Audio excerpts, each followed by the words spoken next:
हमारे साथ इस वक्त एक शख्सियत मौजूद है जो बाराबंकी के उत्तर प्रदेश से आई हुई है और हमारे साथ में बैठे हुए हैं लखनऊ में। और उनका नाम है सैयद सालिम अलवी साहब।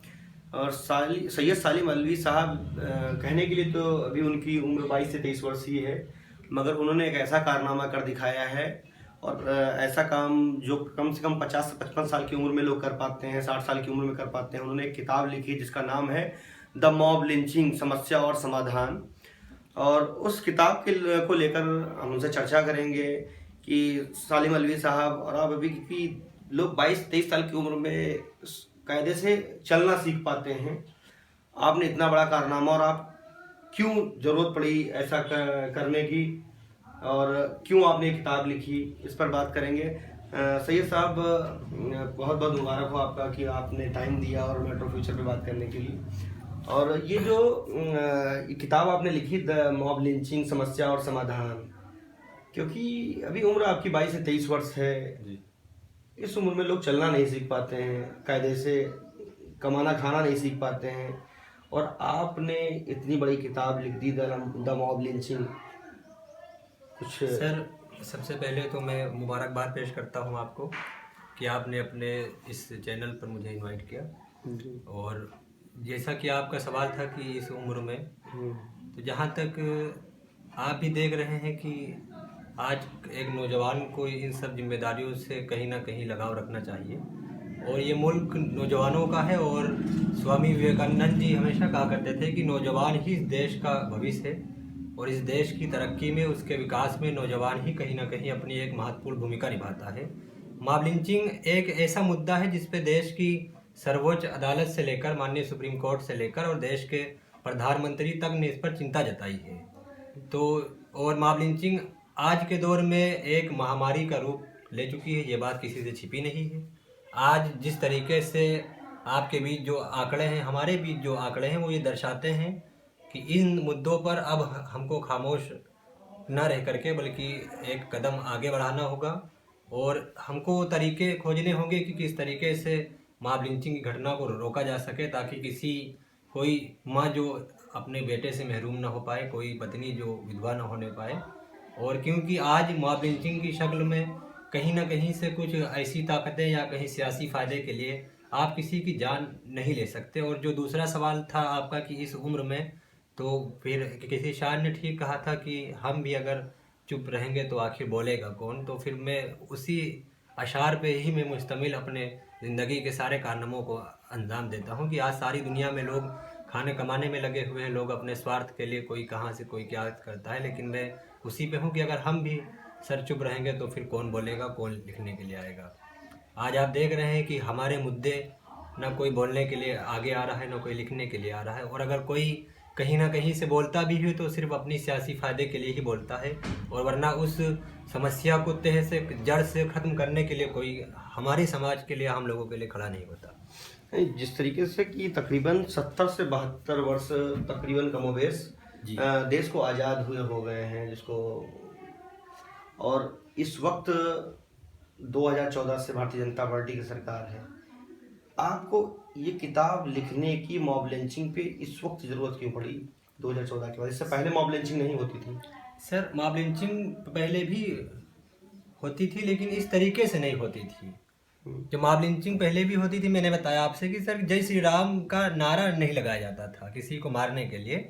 और मैं तो जिस जिले से, जिस जनपद से मैं बिलोंग करता हूँ, बाराबंकी, जो कि अयोध्या से सटा हुआ जिला है, और मर्यादा पुरुषोत्तम भगवान श्री राम को तो सब लोग मानते हैं, और मैंने कभी नहीं देखा कि किसी मुस्लिम ने उनकी कहीं पे कोई तौहीन की हो, या हम लोगों ने कहीं पे उनके ऊपर कोई आपत्तिजनक टिप्पणी की हो। तो और उनका खुद का किरदार भी ऐसा था कि ये आप जब रामायण पढ़ते हैं, आप जब तुलसीदास जी की लिखी हुई किताबें पढ़ते हैं, महाकाव्य महाखंड पढ़ते हैं, तब आप जानते हैं कि उनके जीवन में जीव हत्या भी पाप थी।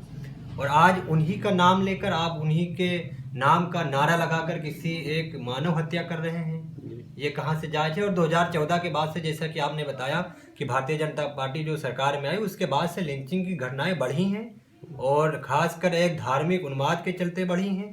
पहले की लिंचिंग में अब की लिंचिंग में सर ज़मीन आसमान का फ़र्क आया है। पहलू खान इसका आप देख लीजिए, तबरेज अंसारी को आप देख लीजिए, अलीमुद्दीन अंसारी झारखंड को आप देख लीजिए। इस तरीके के सैकड़ों ऐसे केसेज हैं जो कि इस सरकार में हुए हैं। और कहीं ना कहीं अलीमुद्दीन अंसारी वाले केस में जब उनके केंद्रीय मंत्री ने आरोपी के रिहा होने पर बाकायदा उनका फूल मालाओं से स्वागत किया, पूरे देश में ये मामला बड़ा चर्चित रहा कि किस तरीके से भारतीय जनता पार्टी, जो पहले अप्रत्यक्ष रूप से इन सब कांडों में, इन सब में उन लोगों का समर्थन करती थी, लेकिन उस मसले में तो उसने सामने से, उनके केंद्रीय मंत्री ने सामने से उनका समर्थन किया। तो सर ये चिंताजनक बातें हैं। एक तरफ माननीय मोदी जी जो लगातार कहते हैं, और माननीय मोदी जी ने साबरमती के 100 साल के जो कार्यक्रम था गुजरात में, उस कार्यक्रम में उन्होंने कहा भी था कि गौ हत्या के नाम पर किसी मानव हत्या को कतई तौर पर बर्दाश्त नहीं की जाएगी। आपके प्रधानमंत्री इस चीज़ पे चिंता जताते हैं, माननीय सर्वोच्च न्यायालय भी इस मामले में मॉब लिंचिंग जैसे, जो कि एक मैंने बताया महामारी बन चुकी है, इस पे चिंता जताती चली आई है। हाईकोर्ट भी इस पे चिंता जता रहा है, बॉलीवुड ने भी, और बॉलीवुड की तरफ से खुला खत भी गया था। कम से कम 100 उसमें डायरेक्टर थे, असिस्टेंट डायरेक्टर थे, कुछ एक्टर भी थे, लगातार जो इन मुद्दों पर बोल रहे हैं। तो ये कोई छोटी बात नहीं है, वरना इतने बड़े बड़े लोग सर इस मामले में इन्वॉल्व हैं, और देश का प्रधानमंत्री खुद इस मामले को लेकर चिंता जता रहा है कि ये गौ हत्या या फिर गौ रक्षा के नाम पर आप मानव हत्या नहीं कर सकते सर। कहीं ये तो नहीं लगता इस गौ हत्या के पीछे कोई बिजनेस तो नहीं है? आप खुद देख रहे हैं कि किस तरीके का मामला चल रहा है।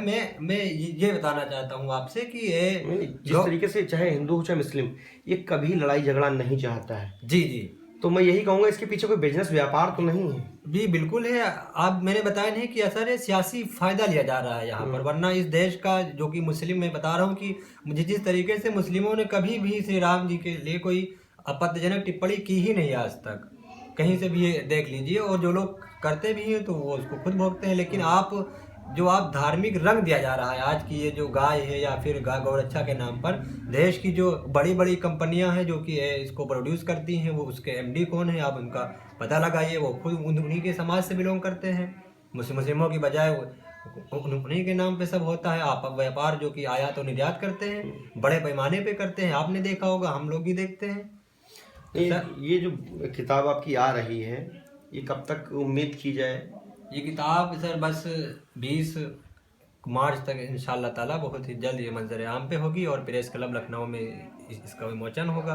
और इस किताब का लिखने का जो मकसद है वो किसी भी धार्मिक भावनाओं को ठेस पहुंचाने का नहीं है, या किसी खास विशेष बंद समुदाय या वर्ग को निशाना बनाया गया हो, बल्कि इसमें दोनों समुदायों के लोगों की जिनकी लिंचिंग हुई थी, इसमें हिंदू भी शामिल हैं और मुस्लिम भी शामिल हैं।